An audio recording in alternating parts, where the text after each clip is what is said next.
मी रक्तवाढीच्या गोळ्या मला सुरू केल्या आणि त्या संपल्या, पण अंगणवाडीमध्ये ज्या दिल्या त्या रक्तवाढीच्या गोळ्या माझ्याकडे होत्या. मग मी त्या घ्यायला सुरुवात केली. पण मागील 10 दिवसापासून इतका त्रास होतोय मला. डोकं दुखत आहे, मळमळ, चक्कर येण्यासारखं आल्यासारखं वाटतंय, उलटी मळमळ खूप जास्ती होतीये. तर मला तुमच्या गोळ्या चांगल्या वाटल्या. अंगणवाडीतल्या गोळ्यांनी मला हा त्रास सुरू झालेला आहे. मग तुम्ही मला हे सांगा की असं का होतंय. ओके, ठीक आहे. कसं असतं, आयर्नचे वेगवेगळे कंपाऊंड असतात. तर जे रक्तवाढीच्या गोळ्या अंगणवाडीत मिळतात त्याच्यामध्ये फेरस सल्फेट असतं.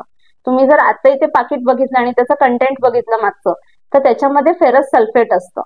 आणि मी ज्या तुम्हाला गोळ्या दिल्या होत्या, मी युजली फेरस एस्कॉर्बेटचं प्रिपरेशन देते. मी दिलेल्या गोळ्या जर तुम्ही बघाल तर त्याच्यामध्ये कंटेंट असेल फेरस एस्कॉर्बेट. तर नेहमी जी आपण गोळी घेतो त्याचं ना कंटेंट पाहणं खूप महत्वाचं असतं.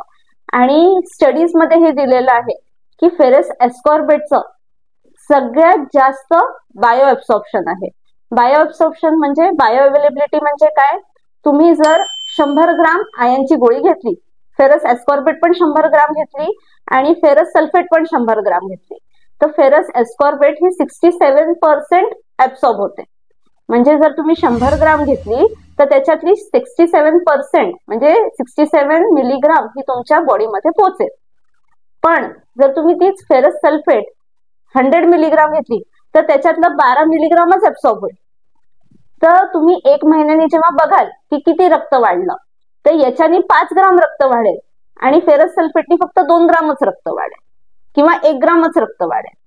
आणि प्लस फेरस सल्फेटनी खूप जास्त नॉशिया, व्हॉमिटिंग, काळ्या रंगाची संडास होणे, खूप जास्त पोटात गुडगुड होणे, हे सगळे त्रास होतात.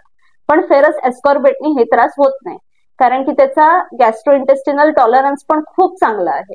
त्याच्यामुळे त्याच्यात दोन्ही फायदे मिळतात की त्याचं आयर्न ऍब्सॉर्प्शन पण खूप चांगलं होतं, पटपट हिमोग्लोबिन वाढतं, आणि दुसरं त्याच्यानी काहीही साईड इफेक्ट्स होत नाही. उलटी मळमळ, पातळ संडास होणं, काळी संडास होणं, करपट ढेकर येणं, तोंडामध्ये आयर्नची टेस्ट राहणं किंवा दातामध्ये असा लालपणा येणं आयर्नचा, हे कुठलेही प्रॉब्लेम फेरस एस्कॉर्बेटने होत नाही. म्हणून माझ्या हिशोबाने तर फेरस एस्कॉर्बेटच घेतली पाहिजे.